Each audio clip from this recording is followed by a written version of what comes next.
What's going on out there, YouTube family? This is Sammy Legger here, representing Team JVS, back here again for another season review. Now, you guys saw me do my review on season 1. What I did not know is that this show is so addictive and bingeable. Me and my wife literally ran through, I want to say, the second season in like a whole day. Like, in all honesty, it's only 8 episodes, but it's a lot to digest, but it's enough that you're just like, I gotta see what happens next, I gotta see what happens next, I gotta see what happens. It's one of the better crime dramas that I've seen, because what they were able to do, and I think the second season cemented it for me, is that these characters are not just fundamentally messed up, sociopathic, psychopathic, manipulators and consumers. And I think one of the main characters, I think there was Constantine, actually said that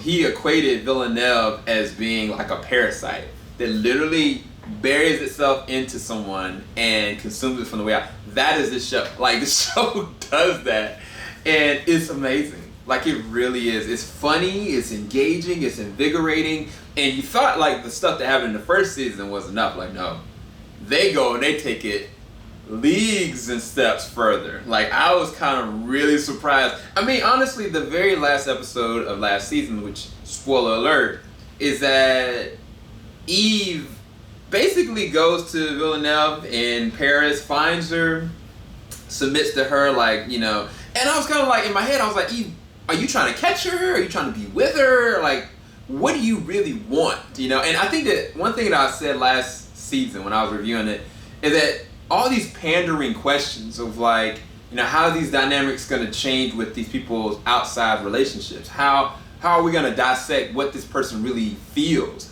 Are they going to address, like, you know, the elephant in the room? And they address it every single time. Like, it's never a moment. It might take some time, but they address those real pandering questions, which I commend that to the writing of this show. But the last episode, you know, Eve went and was like, okay, yes, I found you. And, like, that was like, good. Like, and she was kind of like, Eve was kind of like, I was kind of like, what did they really want from each other? Like, you start to ponder that in your head, and you realize that Eve is borderline on the psychopathic behavior, and they addressed that in this season in a very interesting way in the third half of the season. But, you know, at the same time, she's very much so obsessed with Villanelle for specific reasons. Like, she cares about Villanelle. She shows that she wants to kind of like engage with Villanelle. She wants to be Villanelle in a certain extent.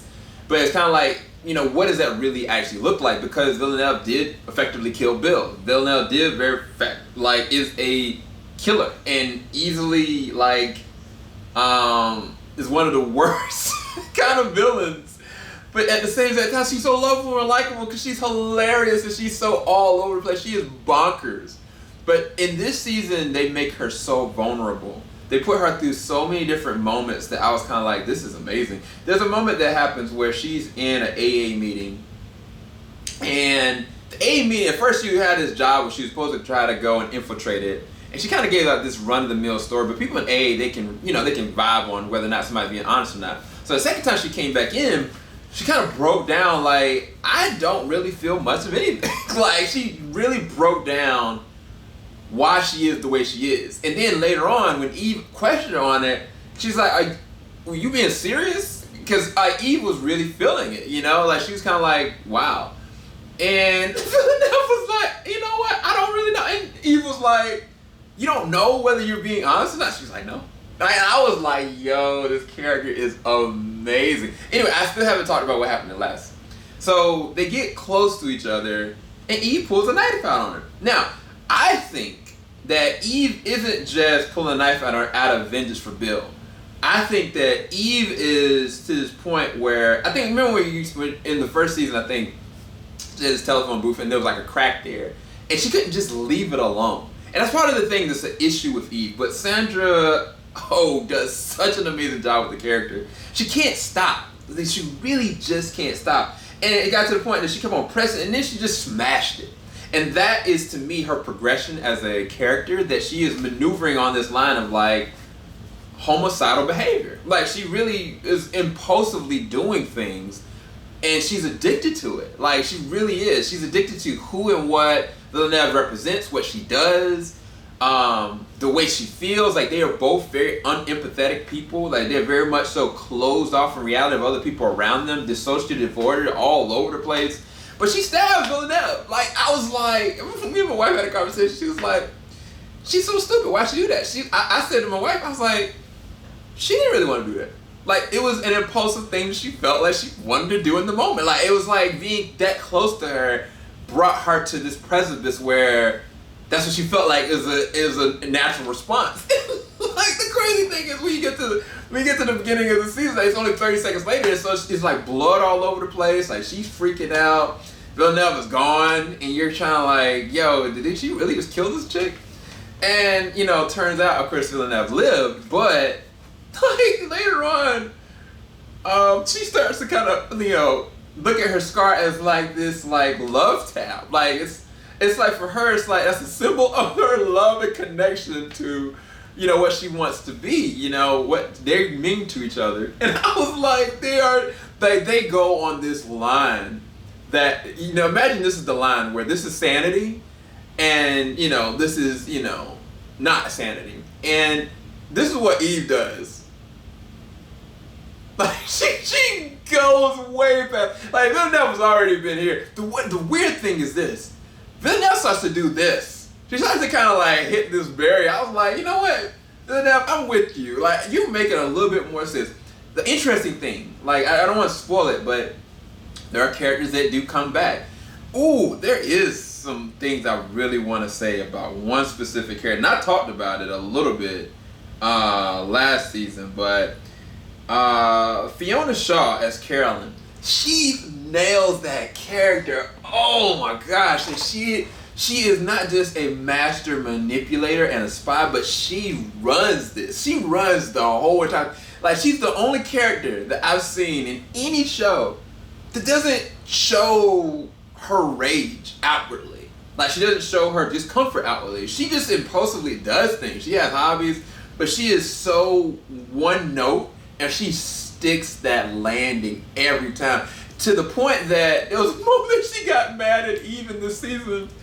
And like, she was like, I know this sounds and feels like I am not being very angry, but I promise you, I am very angry. And like, when I get very angry, I get very bored. And like, she does these different things and says these certain things. But by the end of the conversation, she starts to yawn. And I was like, yo, she's killing the character. Every single person are killing their roles in this one. Now, only thing I think that they didn't do very well in this season, I think that they didn't give Kenny enough to do in this specific season. Now, they did add 2 new additions. They added Gabriel and who else did they add? They added like Gabriel and somebody else, and they were interesting characters, but they just kind of like worked on the sideline. They didn't have a fully fleshed out like organic progression. Now,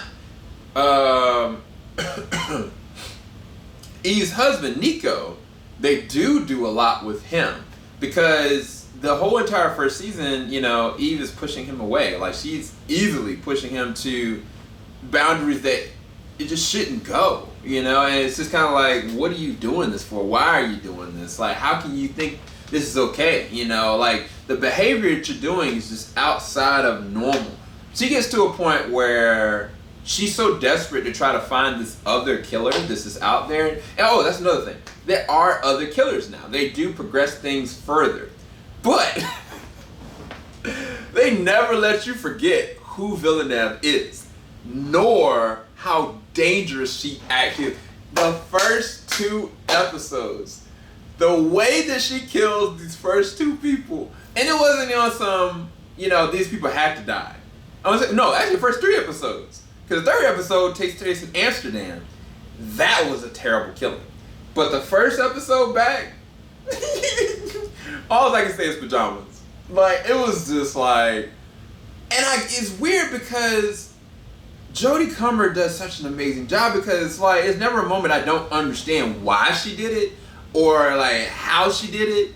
It's just, I can't believe she just did that. There was a moment where I was talking to my wife, I was like, she about to kill this person. She about to push them, you know what I'm saying? And I was like, yo, the weird thing about this season that I can say is that Sandra Oh's Eve, every moment that she is losing it, like, or getting angry, I really don't know what she's capable of or what she's willing to do or not do. Like, she goes full tilt.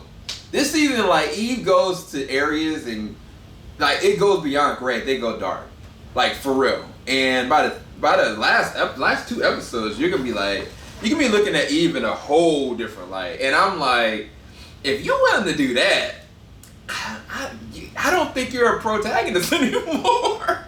I think my wife said it very best, that nobody is a protagonist or antagonist. Kenny comes close. Kenny, you know, by association, like, he comes close. But Eve and Villanelle, they are sharpened weapons in their own respective right. Villanelle, you know what she's capable of. You know what she's willing to do. And you know she's a pathological liar that will do whatever she needs to do. Sandra Oh's Eve, though, I don't know what she won't do. I have no idea. And it's like, you're dangerous, bro. Like, you are toxically dangerous because you say that you don't know what you want, but you do. Like, the way that you're maneuvering and doing things, like, you want these things to happen around you. And you could care less what happens to other people around you. And I'm just like, it's crazy. It really is crazy. And then there's a situation where Carolyn, Fiona's character, gets in a compromising situation, and you get to see her claws come out a little bit too. And again, she's one note, she's monotone, she keeps her cool throughout, but she lets you know, do not press. The second season is nuts, man. Like, second season low key is so crazy. But review number, man, 9 to 10. Like, same, bro. Like, it didn't lose a step. It was engaging throughout, and I binged it so fast that I was just like, yo, where's the third season at, man? Like, for real. But anyway, hope you guys enjoyed this review. I'll talk to you guys a bit later on. Keep it locked. JVS, we ain't gonna stop. Peace, guys.